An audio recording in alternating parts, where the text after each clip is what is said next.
Hi friends, అందరూ ఎలా ఉన్నారండి? Welcome to my channel.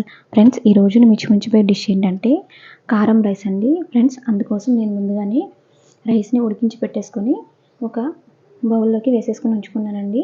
Friends, ఇలాగా అన్నం ఉడికించి పెట్టుకున్న తర్వాత రైస్ అనేది బాగా చల్లారాలి. చల్లారిన తర్వాత మనం కారం రైస్ని ప్రిపేర్ చేసుకోవాలండి. ఫస్ట్ నేను ఒక బౌల్ వరకు రైస్ తీసుకున్నాను. దానిని ఒక గిన్నెలోకి వేసేసుకోవాలండి. ఫ్రెండ్స్, ఈ విధంగా వేసుకున్న తర్వాత దీంట్లోకి ఒక అర స్పూన్ దాకా సాల్ట్ యాడ్ చేసుకోవాలి. అలాగే మనం కారం అయితే ఎంత తింటామో అంతవరకు వేసుకోవాలండి. చూడండి, నేను తక్కువగా వేస్తున్నాను. మీరు ఎక్కువ కారం తినాలనుకుంటే వేసుకోండి.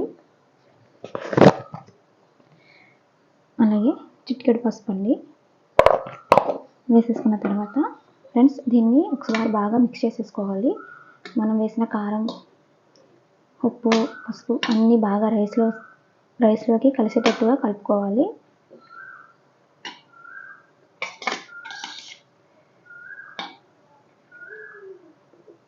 ఫ్రెండ్స్, చూడండి, ఈ విధంగా బాగా కలిపేసుకున్న తర్వాత దీన్ని మూత వేసేసుకుని ఒక 2 మినిట్స్ ఇలా పక్కన ఉంచాలి. ఈ విధంగా పక్కన పెట్టుకోవాలండి. ఇప్పుడు మనం దీనికి తాలింపు అనేది వేసుకోవాలి. ఫ్రెండ్స్, ఇప్పుడు కారం రైస్ని ఎలా ప్రిపేర్ చేయాలో చూద్దామండి. ఫ్రెండ్స్, చూడండి, కారం రైస్ ప్రిపేర్ చేసుకోవడానికి నేను స్టవ్ ఆన్ చేసేసి కడాయి పెట్టేసి దాంట్లోకి ఒక స్పూన్ వరకు ఆయిల్ వేస్తున్నానండి. ఫ్రెండ్స్, నేను తీసుకున్న రైస్ క్వాంటిటీకి ఒక స్పూన్ ఆయిల్ సరిపోతుందండి. ఫ్రెండ్స్, ఆయిల్ వేడైన తర్వాత ఒక అర స్పూన్ దాకా పచ్చిశనగపప్పు వేసుకోవాలి. ఫ్రెండ్స్, అలాగే అర స్పూన్ దాకా ఆవాలు,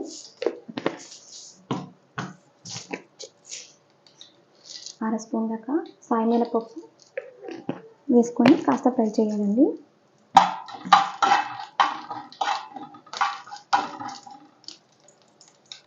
ఫ్రెండ్స్, చూడండి, తాలింపు దినుసులు ఫ్రై అయిన తర్వాత ఒక రెమ్మ కరివేపాకుని వేసుకోవాలి. ఫ్రెండ్స్, అలాగే కొంచెం అండి అల్లం వెల్లుల్లి పేస్ట్ని వేసుకోవాలి.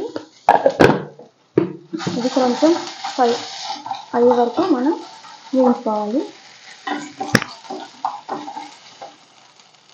ఫ్రెండ్స్, అల్లం వెల్లుల్లి కూడా కొంచెం వేగిన తర్వాత మనం ముందుగానే కారం కలిపి పెట్టుకున్న రైస్ని ఇందులోకి వేసేసుకొని ఉప్పు, కారం అన్నీ సరిగ్గా చూసుకొని అడ్జస్ట్ చేసుకొని వేసుకోవాలండి. మనకి కారం పచ్చివాసన పోయే వరకు ఒకసారి ఫ్రై చేసుకోవాలి.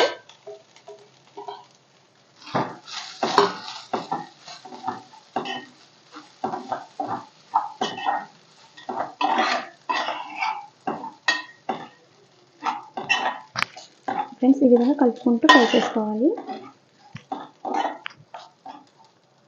ఫ్రెండ్స్, చూడండి, ఈ విధంగా మనం ఫ్రై చేసుకుంటూ ఈ రైస్ని ఈ విధంగా తయారు చేసుకోవాలన్నమాట.